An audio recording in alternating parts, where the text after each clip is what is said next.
আসসালামু আলাইকুম। এখন যে অঙ্কটি করতে হবে এটি নবম দশম শ্রেণীর সূচক 4.1 এর যে 22 নাম্বার যে সৃজনশীল রয়েছে সেই সৃজনশীল এর যে ক নম্বর অঙ্কটি আছে সেটি সমাধান করব। তো এখানে যে ক নম্বর অঙ্কটি লেখা হয়েছে সেই অঙ্কটিতে বলা হয়েছে যে x এর মান নির্ণয় করো। তাহলে এখানে উদ্দীপক আছে দুইটা, x সমান এই অংশ, y সমান এই অংশ। তাহলে ক নম্বরে যেহেতু বলা হয়েছে x এর মান নির্ণয় করো, তাহলে x টা আছে কোথায়? এখানে, অর্থাৎ এই অংশটি আমার কি লাগবে? কাজে লাগবে। তাই ক নাম্বার দিয়ে প্রথমে লিখতে হবে, দেওয়া আছে x সমান এই অংশটি এখানে লিখতে হবে,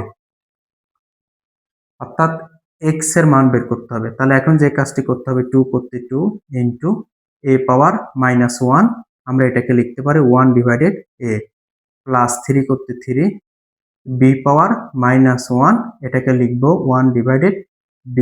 এটা হচ্ছে আপনার সূত্র অনুসারে, আর বাইরে পাওয়ার -1। এখন যে কাজটি করতে হবে, এই 2 টা গুণ হয়ে উপরে যাবে, অর্থাৎ 2 ডিভাইডেড a, প্লাস এই 3 টা গুণ হয়ে উপরে যাবে, 3 ডিভাইডেড b, আর এদের পাওয়ার মাইনাস কত? 1। এখন এখানে a এখানে b, তার মানে a b, এ লসাগু a b হয়। এখন a ভাগে কেটে যায়, থাকে কত? b। এই b এর সাথে যদি 2 গুণ করি তাহলে হবে 2b, প্লাস এই b আর b ভাগে কেটে যায়, থাকে কত? a। এর সাথে যদি 3 গুণ করি তাহলে কি হবে? 3a, আর এদের পাওয়ার মাইনাস কত? 1। এখন যে বিষয়টা জানতে হবে সেটা হচ্ছে, আমরা যদি এই অংশটাকে যদি আমরা একটু ঘুরায় লিখি তাহলে কিন্তু -1টা কি যাবে? চলে যাবে। আর আমরা যদি আরেকটু করি তাহলে বড় হয়ে যাবে, অর্থাৎ এ বিটাকে যদি আমরা কি লিখি? উপরে লিখি, এবং এই অংশটাকে যদি আমরা কি লিখি? নিচে লিখি, 2b প্লাস কত? 3a, তাহলে কিন্তু -1টা কি যাবে? চলে যাবে। আর এটাই মূলত হচ্ছে x এর মান। তাহলে আমরা এখানে লিখতে পারি, অতএব নির্ণয়ে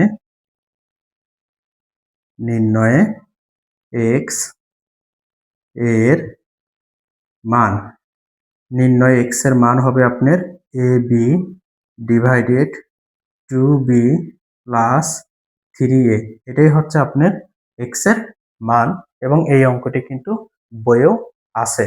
তো আশা করি এই ক নম্বর অঙ্কটি বুঝতে পারছেন।